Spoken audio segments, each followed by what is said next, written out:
ដល់ចំណុចទី3គឺ public sector ដូចយើងបានឃើញនៅលើ topology នេះ public sector គឺវាមាន healthcare education government transportation ហើយនិង public safety ហ្នឹងហើយ topology ហ្នឹងគឺយកគំរូតាមក្រសួងទាំងអស់ដែលមាននៅក្នុងប្រទេសខ្មែរដែរហើយអ្វីដែលយើងត្រូវធ្វើនៅលើ network public sector នេះគឺ task វាមានដូចជា configure IP interface configure link aggregation ហើយនិង configure OSPF configure on FortiGate GUI នៅលើ browser ដូចខ្ញុំនិយាយមុននឹងដែរនៅលើ banking ហើយនឹងcampus ដូចគ្នាហើយចូលដល់មួយ task នេះគឺនិយាយពី configure IP interface យើងគ្រាន់តែដាក់ IP interface ឲ្យហ្នឹងឲ្យ router ហ្នឹង router ដែលតំណាងឲ្យ healthcare government public safety transport អីហ្នឹងទៅហើយចូលមកដល់ចំណុចនេះគឺ configure application ហើយគោលបំណងនៃការធ្វើវាគឺដើម្បីបង្កើត redundant ហើយខាងក្រោមគឺជា configure សម្រាប់ router ហើយនេះគឺជា configure សម្រាប់ government ហើយខាងក្រោមបន្ទាប់ពីពេលដែលយើងធ្វើ aggregation ហើយខាងក្រោមគឺយើងប្រើ command show IP inter drive ដើម្បីរលត់ផលអានេះដូចគ្នាហើយបន្ទាប់ពីពេលដែលយើងធ្វើ configure ទៅលើ port channel ហើយយើងប្រើ command show ether channel summary ហើយនឹង command មួយទៀត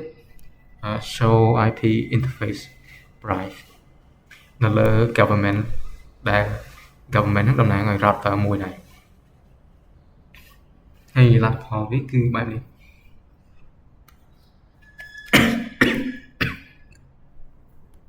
នេះ task មួយគឺយើងធ្វើ configure multi area OSPF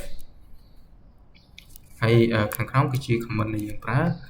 ហើយបន្ទាប់ពី config ហើយដើម្បីស្វែងរកresult គឺយើងប្រើ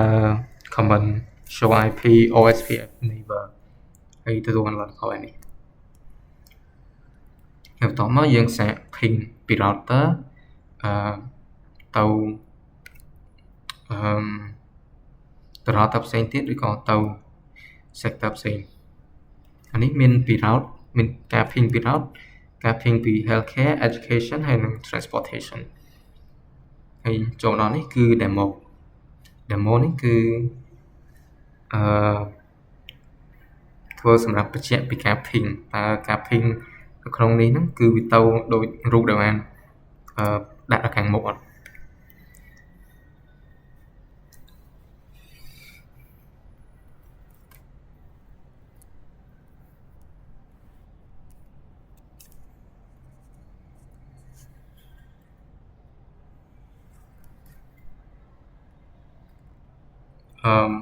យើងវីដេអូ demo កន្លែងហ្នឹងគឺចប់ត្រឹមប៉ុណ្្នឹងឥឡូវខ្ញុំចូលទៅមុខទៀតគឺ configure នៅលើ FortiGate GI ដូចខ្ញុំនិយាយការ configure លើ FortiGate ដំបូងគឺគេចូលទៅ configure លើ FortiGate នៅក្នុង GNS ដើម្បីយក IP ហ្នឹងឡើងទៅ GI នៅលើ browser ហើយនេះគឺជាការ config យក IP តែ IP ហ្នឹងយកមកខុសប្រើកើតទេនេះដូចគ្នាបង្ហាញថាកាលឡើងទៅលើ browser ឡើងអត់ទាន់បានបន្តមកមូលហេតុគឺថាអត់បានប្រើ cloud ដើម្បីដោះស្រាយយក IP ឡើងទៅលើ browser បានតតែភ្ជាប់ FortiGate ទៅនឹង cloud ហើយនេះគឺជាការ config មកបាន IP ប៉ុណ្នេះ 192.168.56.111 ហើយ subnet វា subnet mask វាប៉ុណ្ណឹងហើយនេះបន្តមកយើងអាចឡើងបាន បន្ទាប់មកយើងអាចឡើងបានហើយកន្លែងនេះយើងពេញ username ដែលយើងបានដាក់នៅក្នុង GNC ហើយ password ដូចគ្នាយើងបាន set បានវិញដាក់ប៉ុណ្ណឹងទៅអូយហើយបន្តមកពេលដែលឡើងលើ browser បានគឺយើងឃើញបែបនេះហើយបន្តមកយើងធ្វើការ configure GUI នៅលើ browser ណាដំបូង configure interface របស់វាហើយសម្រាប់ការ config នៅលើ interface កន្លែងហ្នឹងគឺយើង config នេះនៅលើ port ទី2ដោយសារនៅលើ port ទី2 port ទី1យើងមានហើយគឺជា IP សម្រាប់ឡើងទៅលើ GUI លើ browser នេះយើងអាចមើលកន្លែងនេះហើយមើលកន្លែងនេះបានផ្ទៀងផ្ទាត់ទៅគឺដូចគ្នាអញ្ចឹងគឺយើង config ថាខាង port ទី2ទេហើយបន្តមកយើងធ្វើទៀត configure OSPF នៅលើ GUI ហើយសូមបញ្ជាក់បន្តិចកន្លែង area នេះគឺយើងដាក់ 0.04 ហងទៅហើយកន្លែងនេះគឺយើងដាក់ IP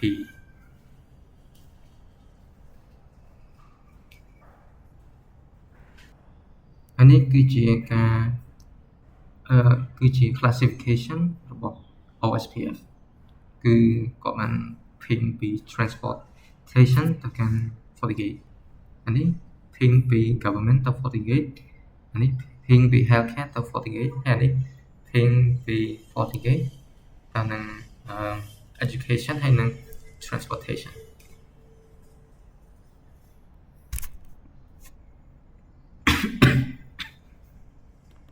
អានេះគឺជាការធ្វើ configure លើ BGP ដូចគេបានដាក់នៅកន្លែងនេះអញ្ចឹងគឺជា routing protocol មួយដែលអាចគ្រប់គ្រងរបៀបដែល data ហ្នឹងវា routing រវាង network ទៅនឹង internet ថាវា route បែបម៉េចឬក៏វាដើរបែបម៉េចហើយខាងក្រោមនេះគេបញ្ជាក់ទៀត BGP បាន exchange ផ្លាស់ប្ដូរ routing information ព័ត៌មាននៃការធ្វើ routing នេះជាមួយនឹង autonomous system គេហៅកាត់ថា AS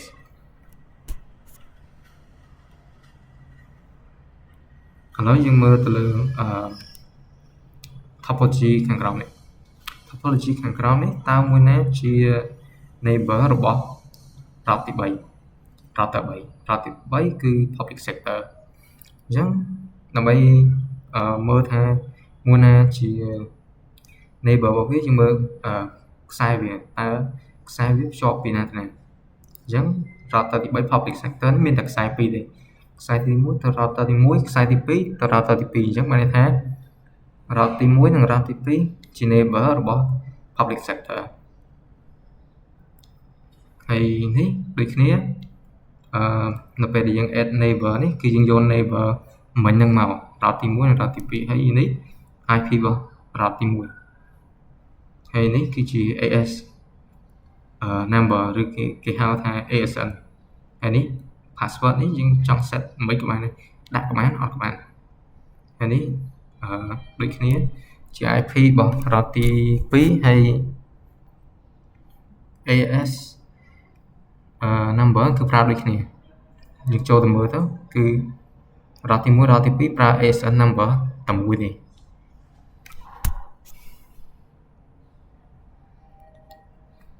ហើយបន្ទាប់មកយើងទៅមើលឡើង configure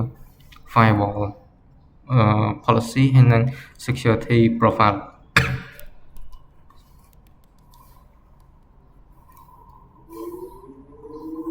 ហើយនេះដើម្បី configure វាបានយើងត្រូវតែដាក់name username ហើយនិង IP range ឲ្យវាកន្លែងនេះហើយបញ្ជាក់ផងថាវាជា port ទី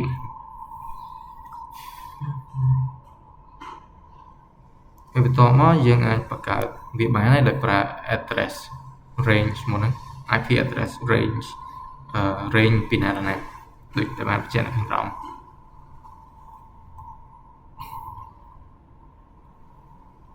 ហើយបន្ទាប់មកគឺជាការ add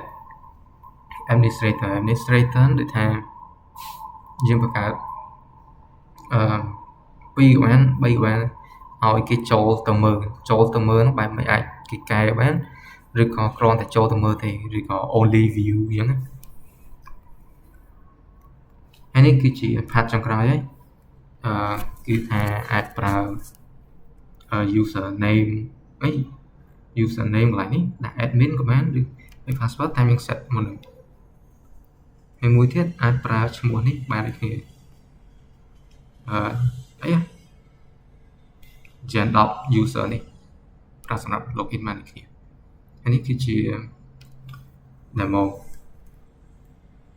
ដែលប្រើ login ដែលប្រើ username នេះ gen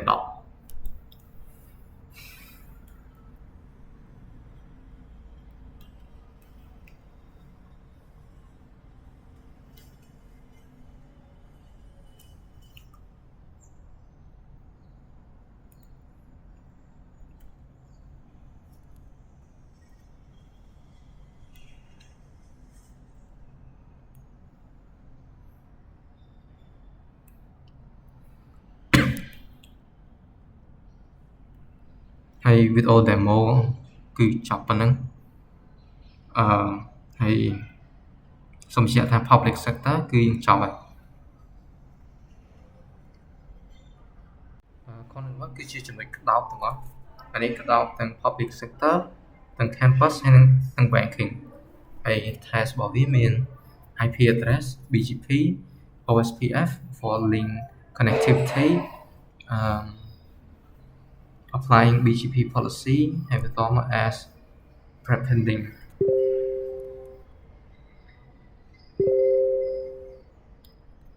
មកស្មើហើយចុងក្រោយគឺ FortiGate វាមាន OSPF static route ហើយនិង default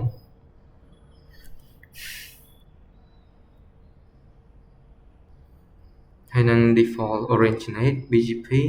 setting firewall policy NAT ហើយនិង internet connectivity យើងទៅ slide បន្តទៀតគឺអានេះ scenario setup គឺថា route ទី3 route ទី4 route ទី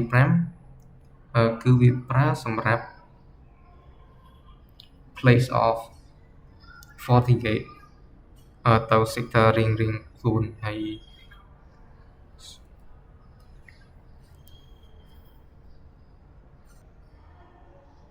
router នៅក្រោយហ្នឹងនេះដូចថា router 3នេះ router ក្រោយនេះគឺប្រើសម្រាប់ simulation តាម sector មួយដូច public sector campus banking វា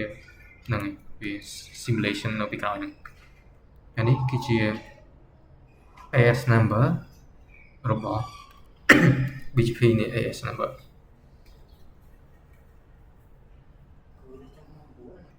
យើងម្ដងមួយទៀតគឺ IP address ឥឡូវយើងមើលក្នុងហ្នឹងទៅវាមាន IP ខ្លះតាម sector មួយហ្នឹងហើយតាម interface មួយវាមាននឹង IP បែបនេះហើយនេះ loopback address ហើយនិង IP assignment គឺគេប្រើភ្ជាប់IP interface ទៅនឹង FortiGate វាអត់ច្បាស់ទេណាហើយអានេះគឺគេបញ្ជាក់ router ទី3 represent public sector គឺវាតំណាងឲ្យ public sector នេះតំណាងឲ្យ campus ហើយ route ទី5តំណាងឲ្យ banking ហើយនេះដូចគ្នាវាមានការ configure នៅលើ route 6 route 7 route 8ហើយកន្លែងនេះ iBGP និង eBGP កន្លែងនេះគឺគេបញ្ជាក់ថា route ទី1និង route ទី2គឺវាប្រើ ASN number នេះដូចគ្នានេះ ASN number ប្រើប៉ុណ្ណឹងដូចគ្នាប៉ុន្តែសម្រាប់ campus router ផ្សេងអត់ប្រើដូចគ្នានេះ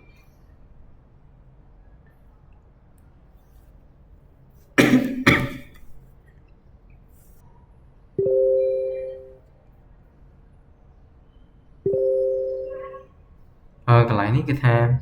រ៉ូតទី3រ៉ូតទី4រ៉ូតទី5 perform eBGP ជាមួយរ៉ូតទី1និងរ៉ូតទី2ដោយសារ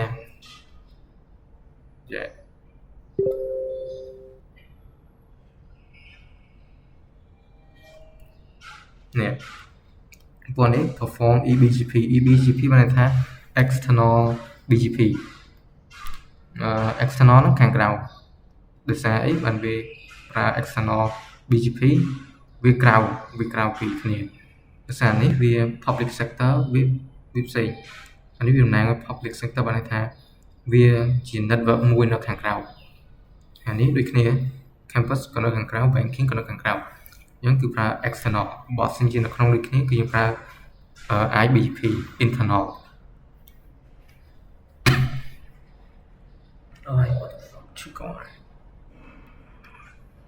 អានេះគឺជា common ដែលគេដាក់មកអានេះគឺជា OSPF connectivity ហើយខាងក្រោមគឺជាការ configure តាំងពីរ៉ូតទី1រហូតដល់រ៉ូតទី8សូមchia sẻ កន្លែងនេះរៀងអត់ច្បាស់តិចចូលមើលមុននេះThere we go.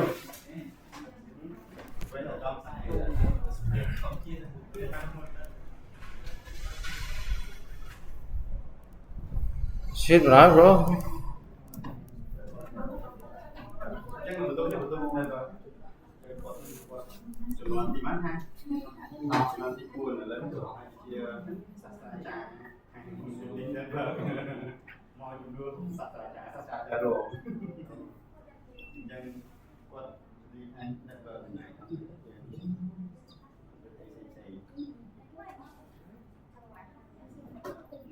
What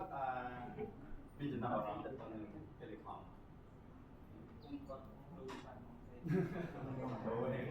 Còn concern trong bị bệnh với họ là về điều vàng những cứ liên hai không mong được ăn sai rồi nó có tao sao thì muốn xuất hiện đấy này có sai thế này đưa dòng thế này chụp máy đâu thế này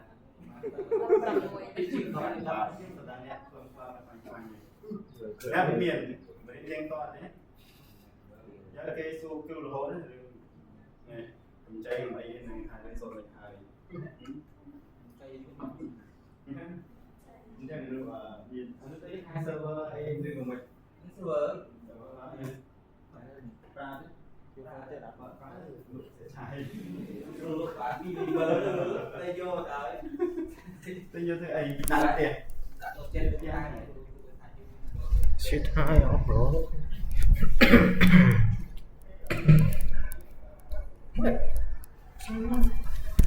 shit high off bro សូមអធិស្ឋានកន្លែងនេះអ៊ីនធឺណិតវាអត់ល្អអញ្ចឹងទៅសូមតទៀតកន្លែងនេះគឺ as depending ដូចករណីដែលយើងចង់ឲ្យ public sector វាមក direct មក port ទី1អញ្ចឹងយើងត្រូវដាក់នេះ AS number នេះឲ្យដាក់ដូច AS number ដូចតំណាងចម្ងាយយើងដាក់ប៉ុណ្្នឹងទៅនេះឃើញមានមួយអញ្ចឹងបានន័យថាវាមក direct ហើយវាចិត្តជាងហើយយើង set ដាក់ទៅ route ទី2ហ្នឹងទៅ AS number 5អី6500 3ដងអញ្ចឹងវាអត់ទៅ route ទី2វាមើលណាចិត្តកន្លែងនេះសូមអធិស្ឋានរូបអត់ច្បាស់ភាសាអ៊ីនធឺណិតដូចគ្នានេះសុទ្ធតែដដែលទេ configure 40k ដដែលសូមអធិស្ឋានវាអ៊ីនធឺណិត slow ចង